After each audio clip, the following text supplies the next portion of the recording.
What up, friends? These days I've been seeing it, and today we're going to be reviewing Wheein's debut mini-album, solo mini-album at that, Red. Like I said before, this is the debut solo project by the Mamamoo member Wheein. All of the girls in Mamamoo seem to have different approaches and preferences when it comes to their solo work, so I was quite interested in seeing what Wheein's would be. While not as elaborate or as hard-hitting compared to some of her fellow members' solo stuff, Wheein carves out a nice niche in some more low-key and groovy K-R&B tunes. Watercolor, the lead single, is a pretty funky opener to the little mini-album. I really dig how involved the sample is in the beat, and the flow of the instrumental is really smooth. Punchy electro bass, slick guitar picking, and some fun vocal inflections make this song just a bop. It doesn't really change much throughout its runtime, but it's so peppy and upbeat that it just doesn't really matter much. The bridge is by far my favorite part of this track, especially the "sometimes I feel like I don't want to smile" line. Lyrically, it's filled with these fun little watercolor metaphors to describe her sort of breaking out of her depression, getting on the up, and starting to create again. There's a pretty sexy groove on the next song, Trash. Love the guitar picking and the background vocals, both of them giving off a pretty smoky sort of energy and vibe. It has a nice and suave progression that fits the vibey and sexy nature of the track, and the lyrics about, well, the line, "A story that I can't tell my parents when you're with me, I be thinking about your body," like, that kind of sums it up, I think. I will say that PH's vocals are a little underwhelming compared to Wheein's in my opinion, especially as hers are a lot more sensual than his is, but it's still pretty nice overall and it doesn't really detract too much from the track. OHOO is a quirky little sing-songy acoustic ballad. It's a warm and fuzzy little song, even if it is a bit cliche at times. It's not a bad song by any means, but it has those vibes kind of akin to Jason Mraz, where it's fine to put it in the background, but it doesn't do too much to stand out or sort of bring attention to itself.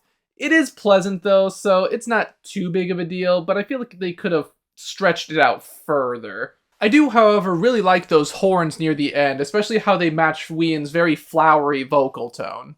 Despite feeling like it's a bit too low-key at times, it's a pretty solid track about innocent love. Butterfly is probably the vibiest song on the project. Having G-Soul open up the track was a nice change of pace, however, it was a little bit too spacey for my liking. I like the atmospheric guitar and the flourishes of the piano, and it does stand out among the track list. However, I feel like it's a bit too standard, and the beat and overall sound could have been a bit more full and lush. The bridge was a good sort of little glimpse in what it could have sounded like if it was more fleshed out, but it just kind of comes and goes, and the sort of fade out at the end of the track too is just very unnecessary. Springtime is probably one of my least favorite tracks, unfortunately. There's an interesting little organ sample to open up the song before we go into a more contemporary pop and R&B direction. The instrumental isn't bad per se, however, it feels like missed potential. Hearing the sample just kind of aimlessly billow over the sort of skeletal beat, it just doesn't really do the track any favors. The airy synths also don't have too much of an impact, and the track's progression and flow feels kind of stuttery at times. There is some nice imagery in the lyrics, however, I feel like the instrumental really brings this track down. No Thanks ends the mini-album, and it's a pretty chill sort of R&B ballad. That beat has some punch to it, despite being on the calmer side of things, and the guitar complements it really well. I'm also really digging how the instrumental balances the synth and the guitar, and nothing sort of overtakes the other, and her vocals also have some pretty elegant cadence too. There's a super clean chorus on this one, and I love how the guitar sort of rises as it reaches the climax.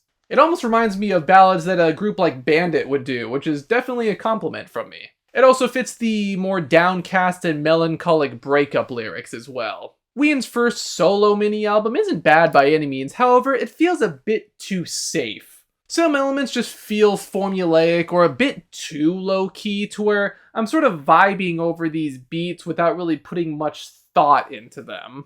There are some really colorful songs here too though, like Watercolor, Trash, and No Thanks. I feel like if Wheein played with the samples that she used a bit more and made the instrumentals feel a bit more lush and fleshed out, she could have really brought all of her ideas into the forefront more and made songs that have a bit more of an impact. I did like the project overall, however, it could have been expanded even further, and I feel like some of these songs just had a bit of missed potential. I'm feeling a decent 6 on this little mini album. Of course, we do have to talk about album covers on this show, and it's a pretty good album cover. I like how front and center her face is, the theming of red, it just comes up all over the place on this cover. The text maybe could have been a little bit more artful, although I do like how it is a bit more modern. But I think the actual design of her picture and the color choices, that was pretty well done. Of course, those are just my thoughts on this little project of hers. What did you guys think? Did you think this was a good first step for her, or were you hoping for something a little bit more intricate? Let me know. Be sure to like, comment, subscribe, ring the bell if you want to be dressed in red. And until the next one, farewell.